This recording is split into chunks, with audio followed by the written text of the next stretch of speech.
اعوذ باللہ من الشیطان الرجیم بسم اللہ الرحمن الرحیم۔ معزز ناظرین و سامعین، السلام علیکم۔ تاریخ اسلام میں بہت سے سبق آموز واقعات موجود ہیں۔ ان میں سے ایک واقعہ آج میں آپ کے سامنے بیان کرنے لگا ہوں۔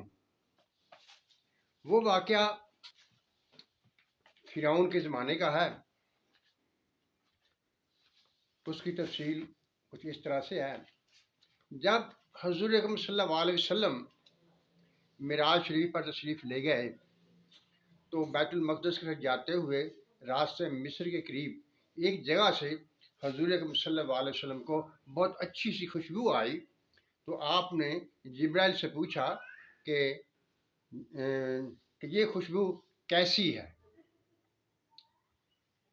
جبرائیل علیہ السلام نے فرمایا کہ میں پوری بات آپ کو بتاتا ہوں۔ یہ ایک ایسی عورت کی کہانی ہے جو کہ ایمان کے کمال درجے پر موجود تھی۔ واقعہ کچھ یوں ہے، فرعون کی ایک بیٹی تھی جس کی ایک مشاطہ تھی جو اس کی خدمت پر مامور تھی۔ اس مشاطہ کی اپنی اولاد بھی تھی، لیکن وہ فرعون کی بیٹی کی خدمت کیا کرتی تھی، محل میں رہتی تھی۔ ایک دن فرعون کی بیٹی کے بالوں کو سنوارتے ہوئے اس کے ہاتھ میں سے کنگھی نیچے گر پڑی۔ اسے اٹھانے کے لیے اس نے بے خیالی میں کنگھی کو نیچے اٹھاتے ہوئے بسم اللہ الرحمن الرحیم پڑھا، جسے فرعون کی بیٹی نے سن لیا اور پوچھا کہ یہ تم نے کیا پڑھا؟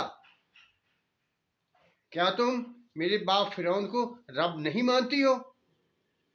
اس نے کہا نہیں، میرا رب وہ ہے جو تیرا بھی اور تیرے باپ فرعون کا بھی رب ہے۔ جب بات بڑھی تو فرعون کو بھی پتہ چل گیا۔ فرعون نے اس مشاطہ سے پوچھا کہ کیا تم میرے علاوہ کسی اور کو رب تسلیم کرتی ہو؟ تو اس نے کہا ہاں، میرا ایک رب ہے جو میرا بھی رب ہے، تیرا بھی رب ہے، جو ہم سب کا نگہبان ہے، ہم سب کو پالتا ہے۔ فرعون نے کہا اگر یہ بات ہے تو میرے علاوہ کسی اور کو رب تسلیم کرتی ہے تو میں تمہیں سخت سزا دوں گا۔ اس نے کہا، مشاطہ نے کہا مجھے کوئی خوف نہیں، کوئی ڈر نہیں، اب جب کہ بات کھل گئی تو مجھے کہنے میں کچھ باک نہیں ہے کہ میرا الہ وہ الہ ہے جو سب کو پالتا ہے، سب کا محافظ ہے، سب کو جانتا ہے اور ہر قدرت کا مالک ہے، ہر علم رکھتا ہے۔ فرعون نے اپنے کارندوں کو حکم دیا کہ وہ ایک دیگ کو گرم کریں، جب وہ آگ کی مانند ہو جائے تو باری باری اس کے بچوں کو اس میں ڈالتے جائیں اور سب سے آخر میں اس کو ڈال کر اور اس کو بھی جلا دیا جائے۔ بادشاہ کا حکم تھا، کارندوں نے فوری طور پر اس پر عمل کیا۔ جب دیکھ وہ سرخ ہو گئی تو باری باری اس کے بچوں کو اس میں ڈال دیا۔ ایک چھوٹا بچہ دودھ پیتا تھا جو اس وقت دودھ پی رہا تھا۔ بادشاہ کے کارندوں نے اس کو بھی اس سے کھینچا۔